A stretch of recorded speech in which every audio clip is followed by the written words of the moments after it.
Les histoires de papa. Aujourd'hui, le chien et l'os. Arrêtez, au voleur!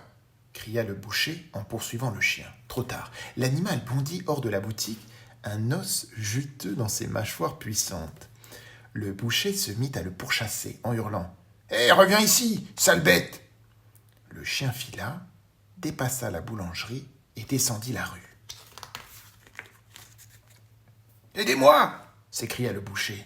Le boulanger sortit de sa boutique en courant et se joignit à la poursuite. Le chien était un vieil ennemi qui volait sans arrêt ses gâteaux tout juste sortis du four. « Arrête! Au voleur !» crièrent-ils en chœur.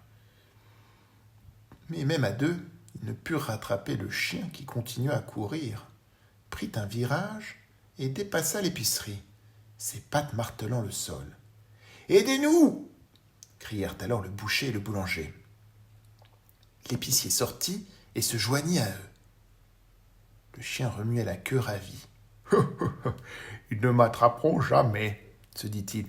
Je suis le chien le plus rapide de la ville. » Il continua à courir, espérant atteindre la sécurité des bois qui s'étendaient droit devant. « Hé, il s'enfuit !» haleta l'épicier. « Nous allons le perdre dans la forêt !» Au bout du champ, le boucher sauta, les mains tendues, pour attraper la queue du chien qu'il rata. Le boulanger percuta le boucher, puis l'épicier les percuta à son tour, et tous se retrouvèrent au sol. « Arrête, voleur !» crièrent-ils une dernière fois, alors que le chien regardait derrière lui en montrant ses babines. Il disparut dans les bois avec l'os bien juteux. « Je vais l'emporter dans une petite grotte, bien douillette, » se dit le chien. « Je pourrai le mâchouiller et le croquer tant que je veux, en paix. Oh, je vais me régaler. » À cette pensée, le chien se mit à saliver. « Bonjour, chien !» dit un renard qui passait par là. Voyant le gros os dans la gueule du chien, il s'arrêta. « Je vois qu'il y a beaucoup de viande sur cet os, » dit-il. « J'ai très faim. Pourrais-tu m'en donner un morceau ?» Le chien grogna, secoua la tête et poursuivit son chemin. « Oh !» dit un loup, alors que le chien passait devant sa tanière.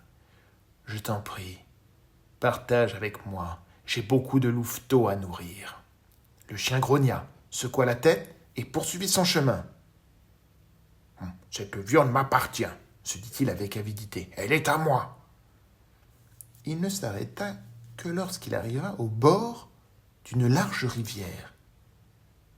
Il chercha un endroit où traverser.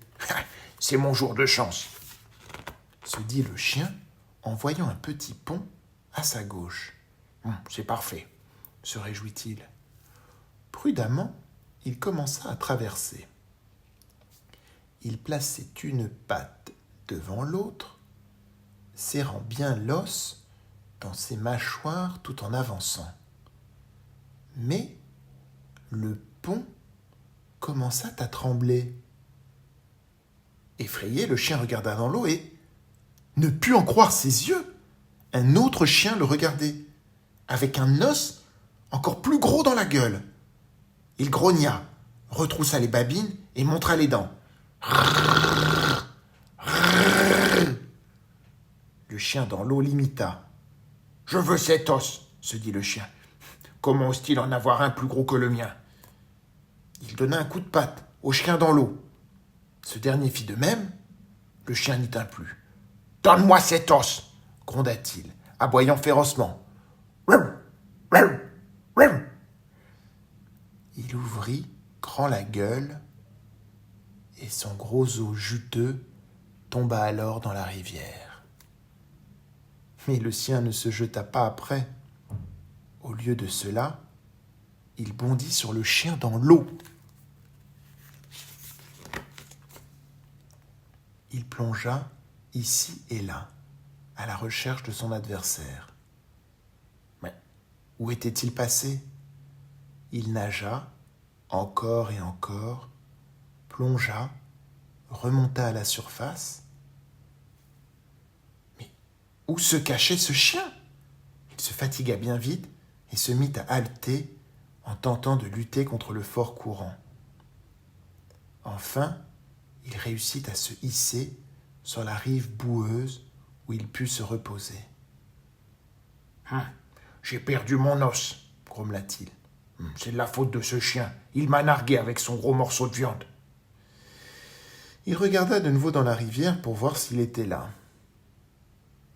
Un autre chien le regardait, la gueule vide, les yeux pleins de colère. C'est alors qu'il comprit. Il avait bondi sur son propre reflet. Il avait tenté de voler son propre os. Ce faisant, il avait perdu son repas. « Je ne suis qu'un chien idiot et trop avide !» grogna le chien furieux. Moralité, il faut savoir se contenter de ce qu'on a.